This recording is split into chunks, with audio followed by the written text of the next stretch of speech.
Welcome everyone. Today we'll have a party setup guide for GENSHIN IMPACT. The aim of this guide is to help you understand what is the important parts of setting up a great party and also helping you to find the perfect party with the units you have. We'll be touching on 3 crucial parts of setting up a great party. Firstly, we need to understand the roles of each unit in a party, whether they're doing damage, they're supporting with spells and buffs, or if they're healing the team. Also, we'll touch on Constellation, gears, and artifacts for the party. After that, we need to understand that setting up a party also requires us to have a good elemental resonance, what are those, and elemental combinations and skills to trigger effects and boost our damage. And lastly, we'll talk about energy regeneration, which allow us to cast ultimates much more frequently. Finally, we'll look at some of the party examples, and this can help you understand what is the best team for the characters you have. The most important part of setting up a party is to know which character to invest in, especially in the early game, which we don't have much of the resource for leveling, for the gears, etc. So there are 3 types of characters. Firstly is DPS characters. Those characters are the ones that doesn't require to cast spells that often. They're usually one-handed, two-handed swordsmen or sometimes mages. They're here to normal attack. This is when your spells are on CD and they can normal attack, and there's special effects with the normal attack. For example, Diluc, Chingyang, Noelle, when they attack, they hit pretty widely with a 2-hand sword, and also when you hold down to the attack button, they'll start spinning, and they also trigger elemental effects with the spells. And they can trigger elemental effects with the normal attacks. The DPS character are must-have for every party. You need at least one of those characters, because eventually monsters will have so much HP and so much defense that your spells rotation alone won't be enough. Just pressing all 4 of the character spells when they go on to cooldown is not enough to kill a monster. So this is when you need a character that can actually attack the monster while everything's off CD. And we'll be building a team around 1 or 2 of the DPS characters. Looking at the DPS chart from Genshin.gg, we can see that they have ranked the Luke as the highest DPS unit, and notice all the DPS units have different elements for the top A tier. So that means if you're selecting one of your DPS unit, whether if you have it or if you have multiples of them, you should look into the elementals they also have. For example, we have the ice, we have electric, we have water, we have fire, we have wind. Shao is not currently available, by the way. We'll be building our team around the DPS characters we have, and I recommend going for the S tier and A tier DPS units in the game. And what if you don't have any of those units? Don't worry, you can have Xianling after clearing out the Spiral Abuse at Adventure level 20, so you'll eventually have one of the DPS characters.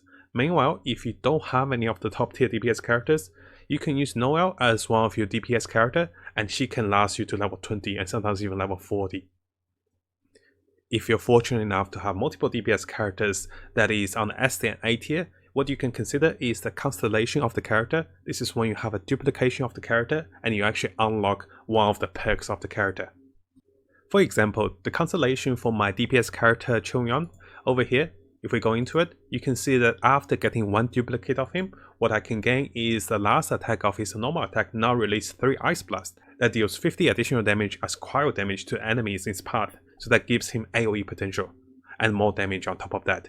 So the Constellation of the characters is quite essential into the mid to late game, and as we get more characters, start to look into more constellations and preferably invest in the characters with higher constellation. When selecting your DPS character, after the constellation, we can look at the weapons. Do you have a 4-star weapon for your character? Do you have a 5-star weapon for the DPS character? Those can make a big difference because of the base attack the weapon enjoys at a higher level, and also the weapon special bonus can make a difference to how much damage you can output. If you have a DPS character and you don't have a 4-star weapon, don't panic. You can eventually craft a weapon quite easily at the blacksmith. As you play through the game, as you purchase some of the weapon crafting materials from the specialty shop from the 2 continents, which I'll show you guys in the next guide, you can start to craft some of the 4-star weapons, and this can give you a great boost of damage. Finally, when selecting a DPS character, consider your current availability of artifacts. I have gotten my DPS character with 2 sets of artifacts, with plus attack 18% and another plus attack 18%. This greatly boosts his damage potential, and this allows me to have more damage while he is normal attacking enemies. As an example of a great set of artifacts, we can look into the Gladiator set over here with 18% attack for 2 set, and also if you're using a Claymore or a Sword or a Polearm, which is for most cases the DPS characters, you can consider going to the 4P set for 30% additional attack damage, because your main job here is to do normal attack damage. Now we're covering a lot on the DPS character because at the start of the game, even to the mid game, you have such limited resource, you can only invest into 1 or 2 characters, and this is when you have to select carefully. By building the DPS character, we can then build the rest of the elemental resonance, elemental combinations, and also the support and healers accordingly surrounding this 1 or 2 character. Now that we understand the criteria for a DPS character, let's look at the elemental resonance for building a party around this character, and also the elemental combinations plus the support and healers around the character. For elemental resonance, open up the party setup over here, and what you can do is you can click on the top right corner to see the elemental resonance of your team. Ideally, you want something that synergizes or enhances your DPS character. At the same time, you can also consider having something unique going to just help with your gameplay.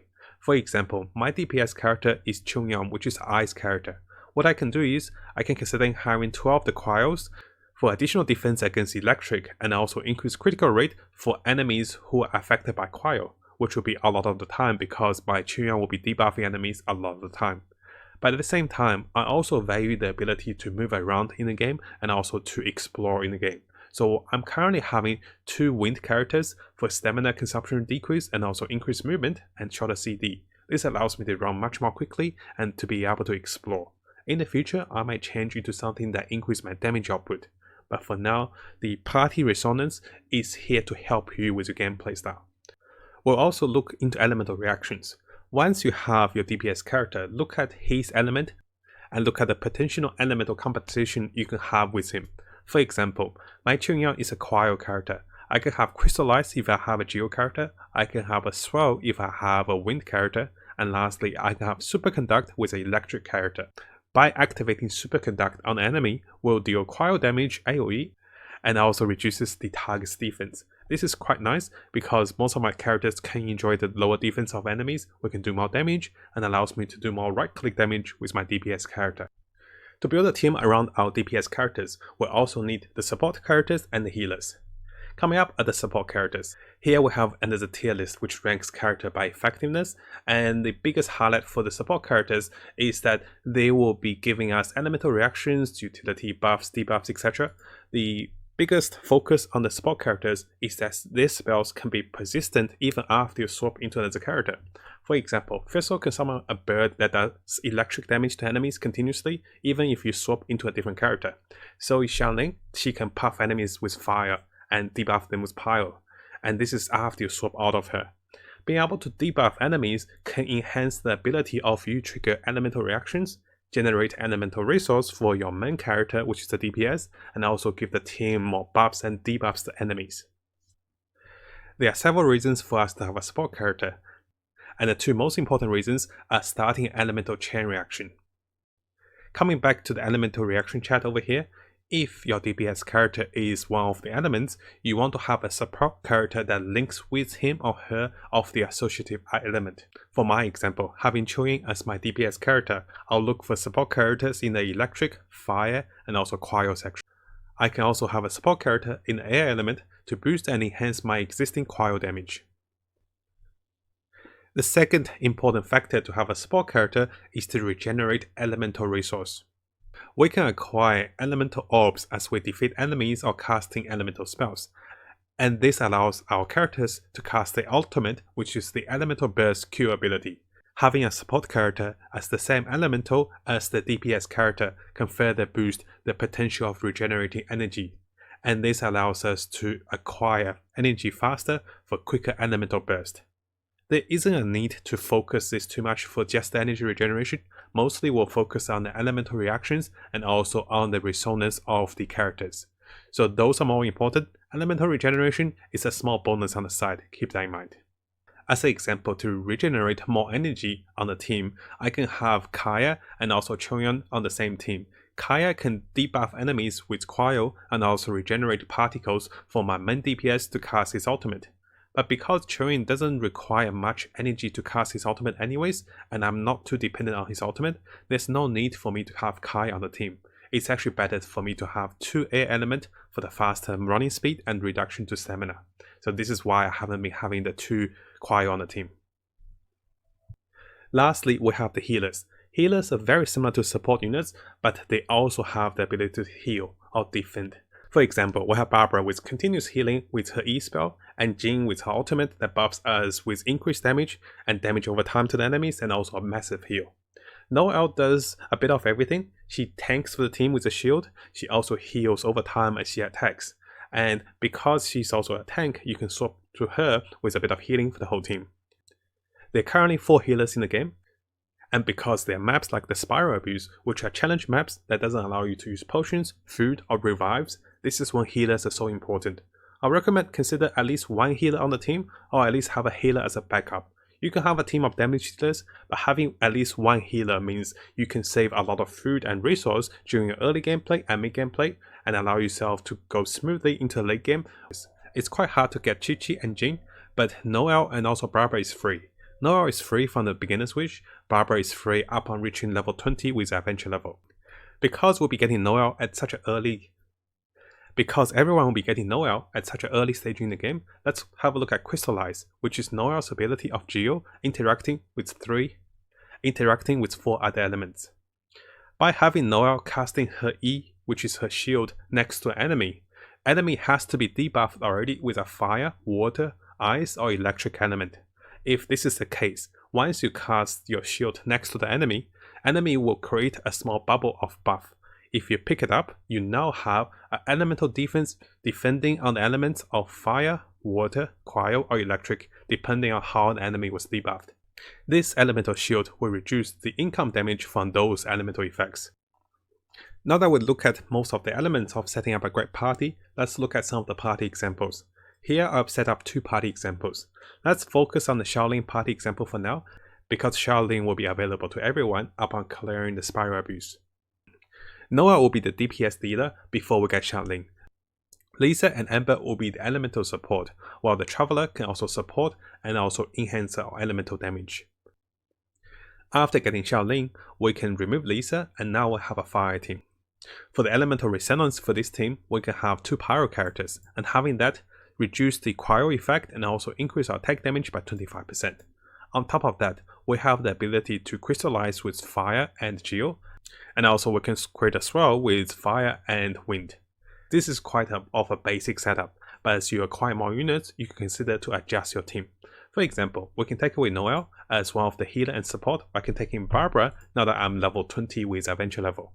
And when I have that, what I'm available is we can have additional swirl with wind and also water. We can also have vaporize with fire and water. So this can enhance the elemental output potential. I can also consider removing wind and go with another water unit. Here we have a few additional examples from the website.